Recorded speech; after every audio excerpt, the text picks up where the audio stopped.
So hi everyone, welcome back to the channel. I hope you guys are doing great.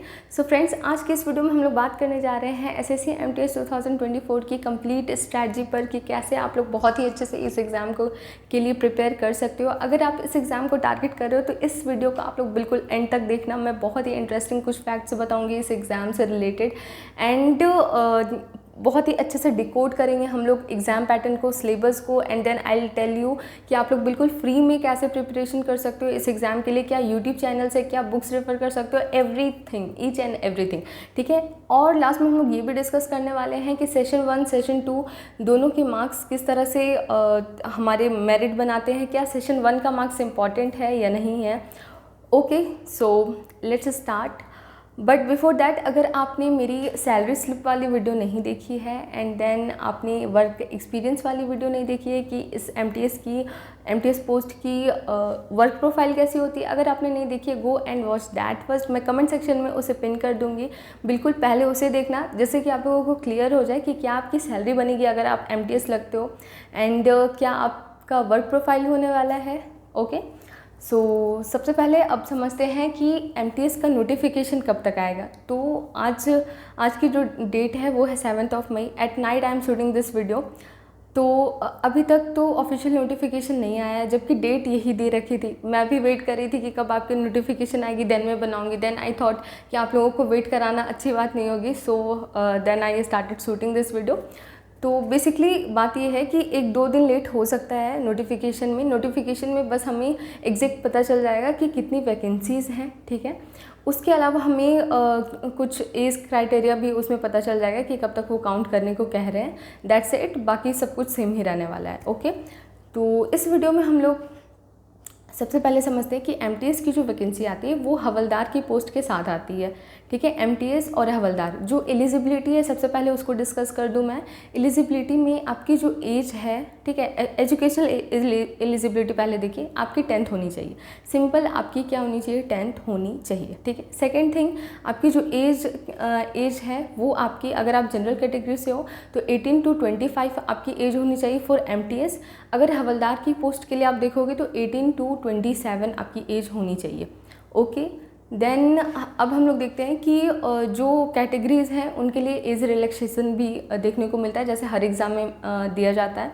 इस exam में भी अगर आप OBC से हो तो आपको 3 इयर्स का रिलैक्सेशन है, एंड अगर आप एससी या एसटी कैटेगरी से हो तो आपको 5 इयर्स का रिलैक्सेशन देखने को मिल जाएगा, ठीक है। अब हम लोग डिस्कस करते हैं एग्ज़ाम पैटर्न को, जो कि बहुत ही इंपॉर्टेंट है समझना। एंड बट बिफोर दैट, आप लोगों को कुछ बहुत ही बेहतरीन फैक्ट्स मैं बताती हूँ इस एग्ज़ाम से रिलेटेड। इस एग्ज़ाम में बस एक ही स्टेज है, ओनली 1 स्टेज, ठीक है। अगर आप लोग हवलदार की पोस्ट के लिए देखोगे तो उसमें पीईटी है, physical standard test and physical eligibility test जैसा कुछ है, बट वो भी बहुत ही इजी है। मतलब वॉकिंग आपकी दे रखी है, 1600 मीटर इतने टाइम में करना है। गर्ल्स के लिए 1 किलोमीटर 20 मिनट्स में करना है, तो बहुत ही ईजी है, ठीक है। जो हवलदार की पोस्ट आती है वो काफ़ी कम आती है, तो इसलिए हम लोग एमटीएस को ही टारगेट लेकर के यहाँ पे अभी देखने वाले हैं। बट आपको अभी क्लियर हो गया होगा कि बस एक ही एग्ज़ाम है एमटीएस का जो एग्ज़ाम होने वाला है, सिर्फ एक ही एग्ज़ाम होगा, ठीक है। अब हम लोग देखते हैं कि कितनी सब्जेक्ट्स आपको प्रिपेयर करने हैं। अगर आप लोग देखोगे तो मेरिट जो बन रही है वो सिर्फ 2 सब्जेक्ट से बनेगी, अभी मैं डिस्कस करूँगी, बट अभी पहले समझ लो आप लोग, सिर्फ 2 सब्जेक्ट, इंग्लिश एंड जीएस। मतलब कि अगर आपका क्वांट सेक्शन वीक है तो आप लोग इस एग्ज़ाम को बिल्कुल टारगेट कर सकते हो, क्योंकि क्वांट जिसकी वीक है तो ऑलमोस्ट जितने भी एसएससी के एग्ज़ाम्स हैं तो उनके लिए वो कहीं ना कहीं अपने आप को बहुत ही इन्फीरियर समझते हैं कि मैं नहीं क्वालिफाई कर पाऊँगा। बट एसएससी आप लोगों के लिए एक ऐसे एग्ज़ाम कंडक्ट करवा रही है जिसमें कि क्वांट का बहुत ही नॉमिनल सा रोल है। ओके, ठीक है। अब हम लोग देखते हैं कि जो स्पेक्स, कुछ जो स्टूडेंट्स होते हैं उनकी स्पेक्टिकल्स उनकी लगी होती हैं, तो वो भी अलाउड होता है एमटीएस में। जो आपकी मेडिकल बनती है वो नॉर्मली आप अपने क्या बोल सकते हैं, डिस्ट्रिक्ट के कोई भी गवर्नमेंट मेडिकल इंस्टीट्यूशन से आप लोग बनवा सकते हो, ठीक है। और स्पेक्स बिल्कुल अलाउड है। स्पेक्स लगाने के बाद, चश्मा लगाने के बाद आप लोगों को प्रॉपर दिखना चाहिए, ठीक है। तो कुछ जो बच्चे होते हैं जो सोचते हैं कि हमें स्पेक्स लगते हैं तो हम एलिजिबल नहीं हैं गवर्नमेंट जॉब के लिए, तो उनके लिए भी एक अच्छी सी पोस्ट ये हो जाती है। ओके, एंड ये कुछ बातें हमने डिस्कस की। उसके बाद कोई भी टाइपिंग टेस्ट नहीं है, कोई भी फिज़िकल वैसा आपकी रनिंग वनिंग कुछ भी नहीं है, ठीक है। तो ये सारी कुछ इंपॉर्टेंट बातें थी। अगर आप नॉर्मल भी हो पढ़ने में तो कुछ अच्छे से पढ़ाई करके आप लोग, जो भी आपके दिन बचे हुए हैं 2-3 महीने के आसपास आपको मिलने वाला है। जैसे अभी मई है, जून है, जुलाई है, ठीक है, 3 महीने के आसपास आपको मिल जाएंगे एग्ज़ाम प्रिपेयर करने के लिए। अगर आप एक एवरेज स्टूडेंट हो भी तो बस इंग्लिश और जीएस को प्रिपेयर करके अच्छे से आप इस एग्ज़ाम को क्रैक कर सकते हो। बिलीव मी, आप कर सकते हो। Okay, now let's discuss the exam pattern. Exam pattern बहुत ही सिंपल सा है गाइज। 2 सेशन में आपके एग्ज़ाम होने वाले हैं, ठीक है। यहाँ पे you can see the clip image है। सबसे पहले आपके दो सेशन में एग्ज़ाम होगा। फर्स्ट जो सेशन है उसमें मैथ्स है आपका, वही क्वांट है और रीजनिंग है। इनका जो लेवल होता है बहुत ही क्या बोलूँ, बहुत ही इजी होता है, बहुत ही ज़्यादा इजी, ठीक है। फिर भी आप लोग देखो, इन दोनों से ही 20 क्वेश्चंस पूछे जाएंगे 60 मार्क्स के। कहने का मतलब क्या है कि 20 क्वेश्चन, एक क्वेश्चन आपका 3 मार्क्स का होगा, ठीक है। तो 20 क्वेश्चन 3 मार्क्स के होंगे। ये जो सेशन 1 है जिसमें कि आपका रीजनिंग और क्वांट है, ये क्वालिफाइंग है, ठीक है। क्वालिफाइंग है, इसमें कोई नेगेटिव मार्किंग नहीं है। अगर आप लोग इनमें से जनरल से हो आप, एंड इसमें से आप सिर्फ 12 क्वेश्चन सही लगा देते हो, मतलब दोनों को मिला करके ये जो आपके 40 क्वेश्चन है, 40 क्वेश्चन में अगर आप 12 बस सही बना देते हो तो मतलब कि आप क्वालिफाई कर जाओगे इसको, ठीक है। बाद में हम लोग अभी देखेंगे कि सेशन 1 का क्या और एक्स्ट्रा रोल है। ओके, अब हम लोग सेशन 2 पर आते हैं। सेशन 2 क्या है हमारा कि जीएस है और इंग्लिश है, दोनों से 25-25 क्वेश्चन आएंगे, 3-3 मार्क्स के होंगे and they will make 75 marks, मतलब कि 150 का पूरा आपका ये सेशन 2 होने वाला है। और ये जो सेशन 2 है उसी से आपकी क्या बनेगी, मेरिट बनेगी। मतलब जो आपकी मेरिट बननी है वो सेशन 2 से बनेगी, इंग्लिश और जीएस से बनेगी। ओके, अब इंग्लिश और जीएस 25 क्वेश्चंस क्या नेगेटिव मार्किंग है? येस, नेगेटिव मार्किंग है, 1/3 की नेगेटिव मार्किंग है। अगर आप 3 गलत करते हो तो एक आपका नेगेटिव लग जाएगा, ठीक है। तो नेगेटिव मार्किंग बहुत ही हाई फाई है, इसलिए आप लोगों को बहुत ही अच्छे से प्रिपरेशन करनी है ताकि आप लोग कम नेगेटिव लो, क्योंकि 1/3 की नेगेटिव बहुत ही ज़्यादा होती है, ठीक है। आप लोग प्रीवियस ईयर क्वेश्चन अटैम्प्ट करके देखना, अगर आप लोग नेगेटिव बनाओगे ना तो आप लोगों के मार्क्स यूँ गायब हो जाएंगे, ठीक है। मेरा एक एक्सपीरियंस है सीजीएल मेंस 2022 का। उसमें मैंने कभी ऐसा एग्ज़ाम नहीं दिया था जिसमें कि 1/3 की नेगेटिव मार्किंग हो। मैं बहुत ही कैजुअली और बहुत अच्छे से उस टाइम मैं प्रिपरेशन कर भी नहीं पाई थी, बट उस टाइम मुझे रियलाइज़ हुआ कि मेरे कुछ मैंने मतलब नेगेटिव ज़्यादा कर दी थी और मार्क्स मेरे यूँ गायब हो गए। मतलब जो मेरा स्कोर आया था that was good decent, but negative जैसे मैंने कैलकुलेट किया मतलब बिल्कुल वैसा हो गया। मतलब क्या करना है आपको, 1/3 की negative marking heavy negative marking होती है, इसलिए आपको इसको समझ करके चलना है। और इसी टाइप से आप लोगों को एग्ज़ाम के लिए प्रैक्टिस भी आप लोग करोगे तो इसी तरह से करनी है, ठीक है। तो हमने डिस्कस कर लिया इंग्लिश और जीएस, 1/3 की नेगेटिव मार्किंग, 75 मार्क्स इन दोनों से ही आपकी मेरिट बनेगी, ठीक है। अब हम लोग समझ लेते हैं कि क्या सेशन 1 का कुछ रोल है और भी या नहीं है, ठीक है। तो नॉर्मली जितने भी टीचर्स हैं, एजुकेटर्स हैं, वो आपको ये बात नहीं बता रहे हैं कि जब एक कंडीशन ऐसी आएगी, ठीक है, कि 2 पर्सन हैं, 2 कैंडिडेट्स हैं जिनका जो मार्क्स है सेशन 2 में एक जैसा बन रहा है, ठीक है। तो उस कंडीशन में जैसे मान लो ए एक कैंडिडेट है, बी दूसरा कैंडिडेट है, ठीक है। अगर दोनों की जो मार्क्स है वो सेम सी बन रही है, मान लो 130 इसकी भी बनी, 130 इसकी भी बनी, इस कंडीशन पे क्या किया जाएगा कि सेशन 1 का मार्क्स देखा जाएगा। सबसे पहले जो चीज़ देखी जाएगी सेशन 1 का मार्क्स देखा जाएगा। सेशन 1 में जिसके ज़्यादा होंगे he will be in the merit. समझ आ गया?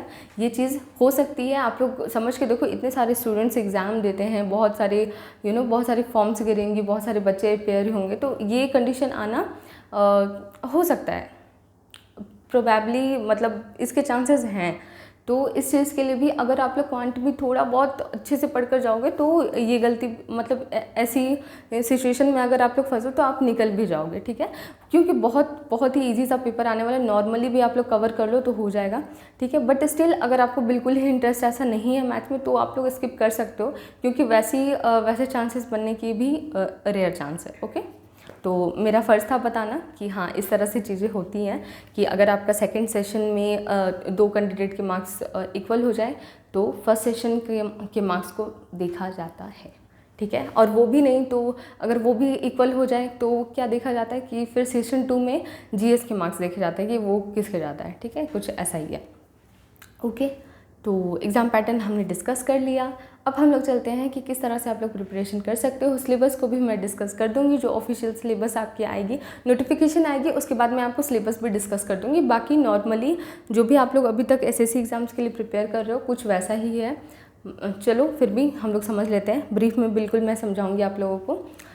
सबसे पहले हम लोग रीजनिंग के लिए देखते हैं। रीजनिंग, प्रॉब्लम सॉल्विंग, नॉर्मल जो भी क्वेश्चंस आते हैं, I tell you the syllabus at the end, या फिर जो अगली वीडियो आएगी, नोटिफिकेशन जब आ जाएगी, नंबर ऑफ़ वैकेंसीज हमें पता चल जाएगी, तब मैं डिस्कस कर दूँगी आपको, ठीक है, ऑफिशियल नोटिफिकेशन से ही डिस्कस कर दूँगी, ठीक है। तो रीजनिंग, मैथ्स, क्वांट बहुत ही ईजी सा सिलेबस होगा। अब हम लोग आते हैं इंग्लिश और जीएस, इसके भी ऑफिशियल सिलेबस को हम लोग डिस्कस कर लेंगे, बट बहुत ज़्यादा ऐसा कुछ है नहीं, मैं ब्रीफली आपको समझा देती हूँ।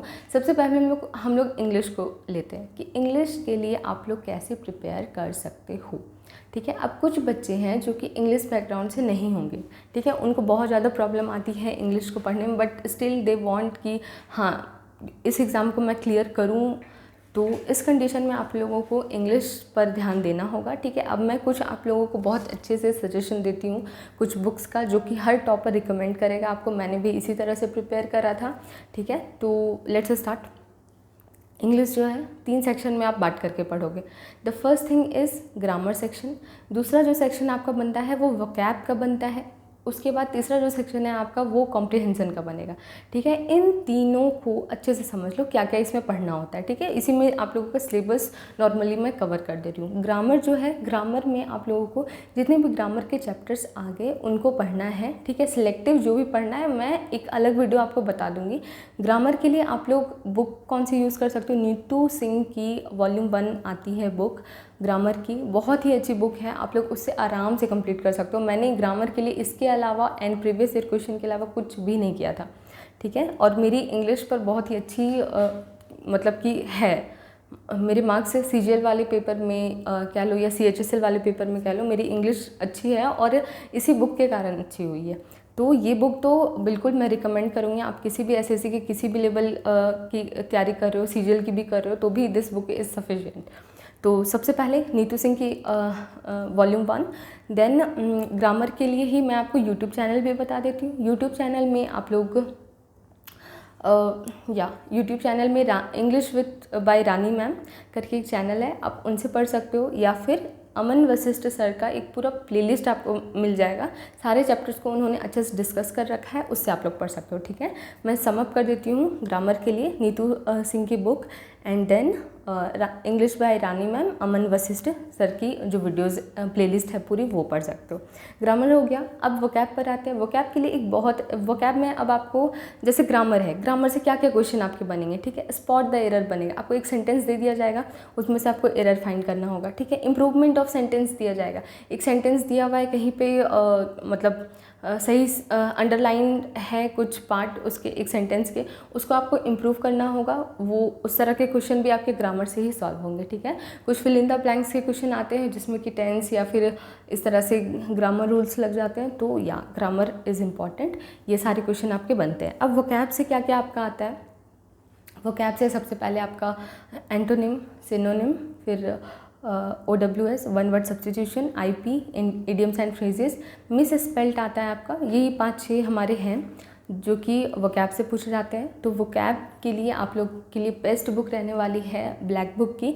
Black book previous year question है और प्रीवियस ईयर क्वेश्चन ही रिपीट होते हैं इंग्लिश में, और आप लोग इंग्लिश को बहुत अच्छे से प्रिपेयर कर सकते हो, फुल बाई फुल मार्क्स ला सकते हो सिर्फ प्रीवियस ईयर क्वेश्चन को करके। तो ये जो ब्लैक बुक वाली बुक है ना, उसमें सारे प्रीवियस ईयर क्वेश्चंस ही हैं, तो आप लोग इसको प्रिपेयर कर सकते हो। एक नीतू मैम की भी एक बुक आई हुई है, मतलब कोई भी आपके पास बुक है अगर आपने पहले से ले रखी है तो उसमें प्रीवियस ईयर क्वेश्चन अगर कवर्ड है, डू दैट, कुछ नहीं सोचना है उसमें, ठीक है। बट स्टिल अगर आपने नहीं ली है, आपको अगर लेना है तो I will recommend and everyone will recommend कि आप लोग ब्लैक बुक लो, ठीक है। ब्लैक बुक को आप लोगों को पढ़ना है। अब इसके लिए भी मैं एक यूट्यूब चैनल बता देती हूँ। यूट्यूब चैनल इसलिए क्योंकि कुछ जो वोकैब होते हैं वो आपको लर्न नहीं होते हैं, तो इसके लिए आप लोग देसी पढ़ाकू एक यूट्यूब चैनल है, उससे आप लोग जाकर के ट्रिक से याद कर सकते हो वोकैब के लिए, क्लियर, ठीक है। अब हम लोग आते हैं कॉम्प्रिहेंशन पर। अब ये कॉम्प्रिहेंशन क्या है और इससे आपके क्या क्या क्वेश्चंस बन सकते हैं। कॉम्प्रिहेंशन से आपसे बनता है क्लोज टेस्ट। पूरा एक पैसेज दिया रहेगा आपको,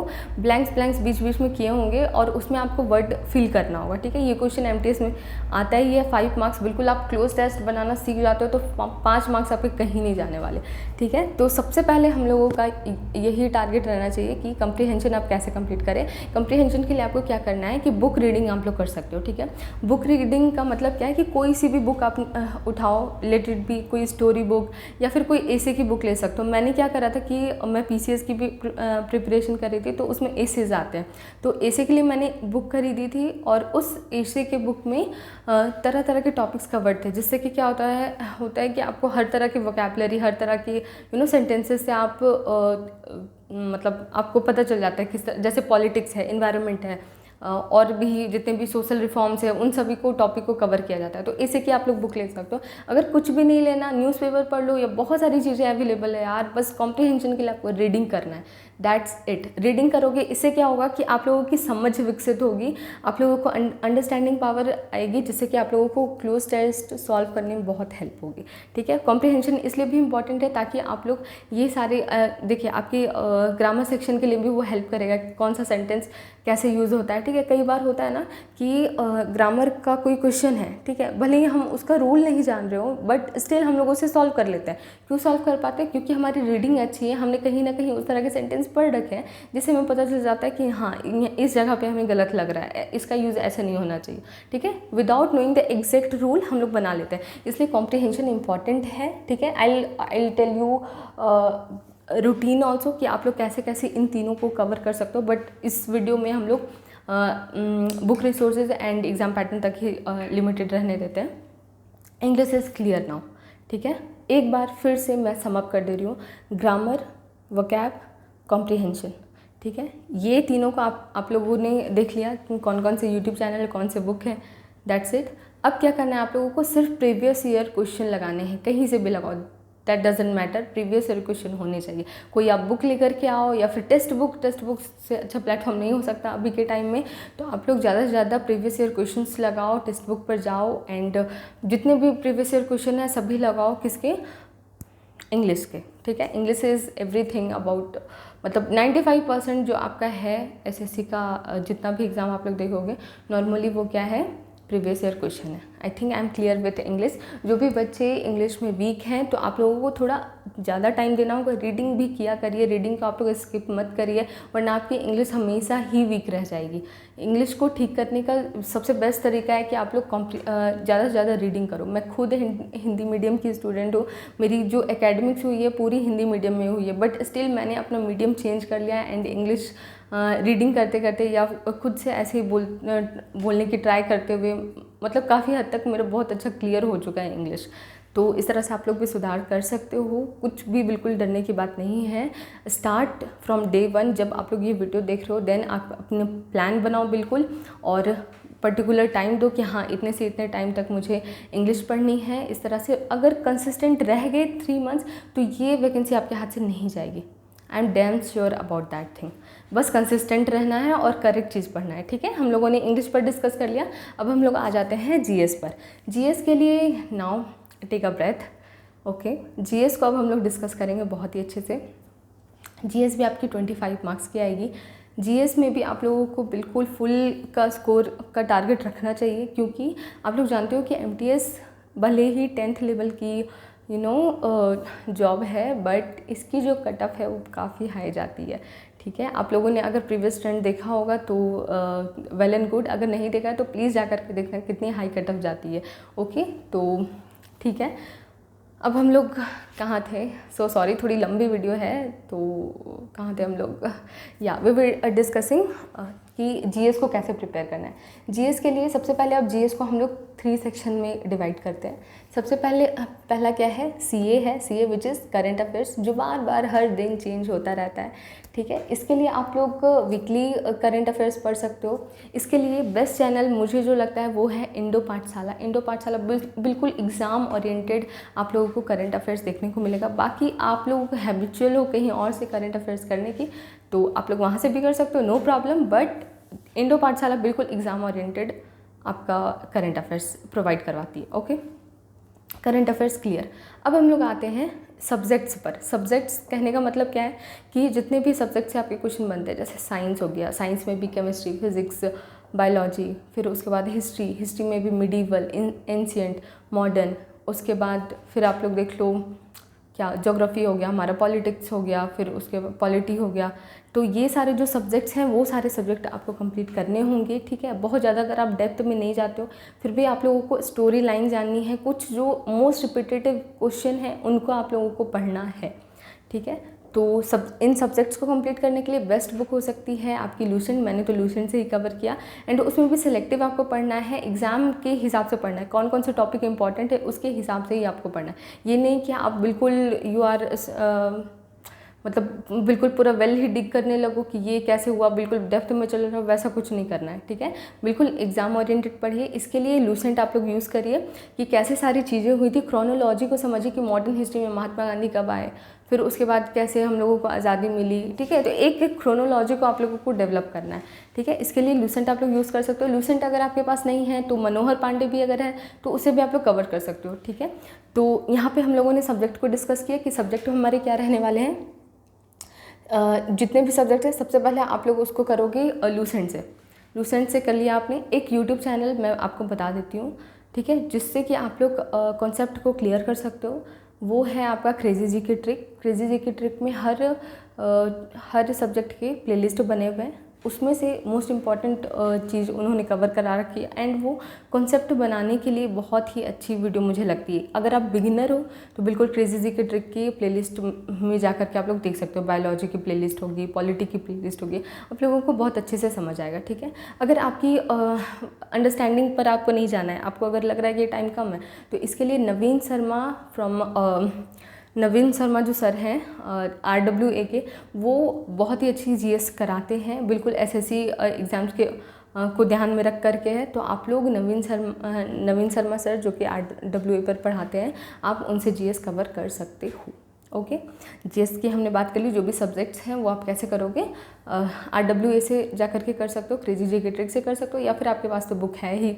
अगर आपको बुक पढ़ते पढ़ते कोई ऐसा टॉपिक है जो नहीं समझ आ रहा है, तो आप क्या करोगे, बिल्कुल यूट्यूब पर सर्च करो, उस टॉपिक को समझ जाओ। जैसे कि मान लो कि आपको समझ नहीं आ रहा है कि एंग्लो मैसूर वॉर आपको नहीं समझ आ रहा, तो आपको क्या करना है, सिंपली सर्च करो और फिर उसे देख लो, आपको क्लियर हो जाएगा, ठीक है। तो थोड़ा एफर्ट अपने साइड से भी रखना पड़ेगा, क्योंकि आपको सभी चीज़ें एक जगह पर नहीं मिलेंगी। ये ज़रूरी नहीं कि आप जिस बुक से पढ़ रहे हो, जिस टीचर से पढ़ रहे हो, सारी चीज़ें एट द पॉइंट आपको उसी टाइम समझ में आ जाए। थोड़ी मेहनत आपको करनी होगी, कुछ रिविज़न करनी होगी, कुछ समझ नहीं आ रहा है तो खुद से सर्च करना पड़ेगा। मतलब you have to be very active in this preparation, okay. भले ये मैं फिर से रिपीट कर रही हूँ, भले ये 10th लेवल की जॉब है, बट आप लोग देखना फॉर्म भी कितने गिरेंगे, कंपटीशन भी कितना रहेगा, एंड मेरिट भी कितनी हाई जाती है। तो बिल्कुल अच्छे से प्रिपेयर आपको करना है। सब्जेक्ट पर हमने बात कर ली, मैं थोड़ी मतलब डिस्कशन में ज़्यादा कर दे रही हूँ, ठीक है, so sorry for that. But मुझे वो नीड लग रही है, क्योंकि बहुत सारे आप में से स्टूडेंट्स होंगे जो कि बिल्कुल अभी बिगिनर होंगे। तो सब्जेक्ट्स हमने डिस्कस कर लिया। अब एक मोस्ट इंपॉर्टेंट सेक्शन आता है स्टैटिक जीके का। स्टैटिक जीके कहने का मतलब क्या है, जिससे बार बार क्वेश्चन आपके ना रिपीट होते हैं। स्टैटिक जीके बोल करके हम लोग उसे नेम दे सकते हैं, जैसे कि जितने भी आर्ट एंड कल्चर के टॉपिक आ गए, जैसे कि ट्राइब्स कितने हैं, फिर उसके बाद आपका डांस, फोक डांसेस, फिर जो सॉन्ग्स हैं हर एरिया के, उसके बाद जो भी इंस्ट्रूमेंट बजाने वाले हैं, ठीक है, उसके अलावा फिर डांसर्स किस घराने के हैं। इस तरह के जो भी क्वेश्चंस आपके बनते हैं वो बहुत ही इंपॉर्टेंट है, आपके MTS एग्ज़ाम के लिए बोलो या SSC के किसी भी एग्ज़ाम के लिए बोल लो, ये सारे टॉपिक्स आपको करने हैं, ठीक है। इन सारे टॉपिक्स की मैं एक आपको लिस्ट प्रोवाइड करवा दूँगी, ठीक है, अगले वीडियो में या फिर उससे अगले वीडियो में, ठीक है, बट मैं प्रोवाइड करवा दूँगी विद इन टाइम, ठीक है। तो आपको क्या करना है कि जितने भी सिलेक्टिव टॉपिक्स हैं, जैसे मान लो कि आप सब्जेक्ट्स पूरी नहीं पढ़ पाते हो, जो मैंने अभी डिस्कस किया, पूरी लूसेंट आपको नहीं पढ़नी, तो भी आप क्या कर सकते हो कि ये सारे जो टॉपिक्स हैं ना, जैसे कि wild life sanctuary, national park, dances, ये सारे भी आप लोग अगर कंप्लीट कर लोगे तो आप 50% सिलेबस कंप्लीट कर लोगे MTS के लिए, क्योंकि इससे बहुत सारे क्वेश्चन बनते हैं। आप लोग प्रीवियस से क्वेश्चन जा करके देखना, आप लोगों को काफ़ी सारे क्वेश्चन इन्हीं टॉपिक से मिलेंगे, ठीक है। तो अब मैं GS को सम अप कर देती हूँ। GS में सबसे पहले करंट अफेयर्स, इंडो पाठशाला, देन जितने भी सब्जेक्ट्स हैं उसको आपको कवर करना है, लूसेंट या मनोहर पांडे जो भी आपके पास बुक है देन यूट्यूब चैनल आप लोग यूज़ कर सकते हो क्रेजी जीके ट्रिक, और नवीन शर्मा सर से बिल्कुल आप लोग पढ़ो, बहुत ही अच्छे से समझ में आ जाएगा आप लोगों को। देन हमारा थर्ड क्या था कि जो भी स्टैटिक जीके है उसमें सारे टॉपिक्स मैं आपको बता दूंगी, वो सारे टॉपिक्स को आपको क्या करना है, बिल्कुल सर्च करना है यूट्यूब पर, 2-3 चैनल से आप लोगों को बिल्कुल पढ़ डालना है, ठीक है, जिसमें कि आप लोगों का अलग अलग सब कुछ कवर हो जाए, जैसे कि डांसेज है या फिर फेस्टिवल्स है, ठीक है। एक वीडियो आपने देखी तो हो सकता है कि कुछ उसमें से फेस्टिवल्स रह गया, तो इसके लिए आप लोग क्या करोगे कि कोई और चैनल से भी जा कर के देख लोगे, मतलब कम्प्लीटली एक टॉपिक को अगर आप लोग करोगे तो बिल्कुल कम्प्लीटली कवर कर लेना है, ठीक है।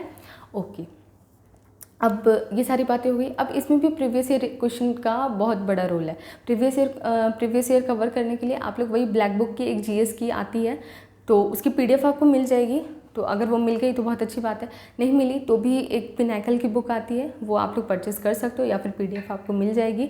तो इस तरह से आप लोग प्रीवियस ईयर क्वेश्चन भी देख लेना, क्योंकि प्रीवियस ईयर क्वेश्चन में मेरे शिफ्ट में भी 2-3 क्वेश्चन रिपीट हुए थे। तो अगर आप प्रीवियस ईयर क्वेश्चन पढ़ करके, बहुत ही रिसेंट वाला ही पढ़ना, ये नहीं कि बहुत ही प्रीवियस से हमने स्टार्ट कर दिया, ठीक है, वैसा कुछ नहीं। एसएससी की जितने भी जीएस के पेपर हैं सबके जो प्रीवियस ईयर क्वेश्चन है वो सारे आपको कंप्लीट कर लेने हैं, ज़्यादा नहीं, 4-5 साल के या फिर 3 साल के भी आप लोग कर सकते हो, मतलब प्रीवियस ईयर क्वेश्चन एक बार देख लेना, क्योंकि कई बार ऐसे क्वेश्चन होते हैं ना लूसेंट में है ना कोई यूट्यूब चैनल पे पढ़ा रखा है, फिर भी वो क्वेश्चन आ जाता है, ठीक है, and you will be surprise कि ये क्वेश्चन कहाँ से आ गया, वो आया है प्रीवियस ईयर से, ठीक है, प्रीवियस ईयर क्वेश्चन से आ जाता है। एंड या यही सारी थिंग्स थी जो कि आप लोगों को ध्यान रखना है, और इसी तरह से पढ़ना है। इंग्लिश और जीएस इन 2 सब्जेक्ट से आपका सिलेक्शन पक्का हो सकता है, इट इज़ ट्रू, बट आपको बिल्कुल परफेक्शन की तरफ जाना होगा कि फुल में से फुल स्कोर मुझे करना।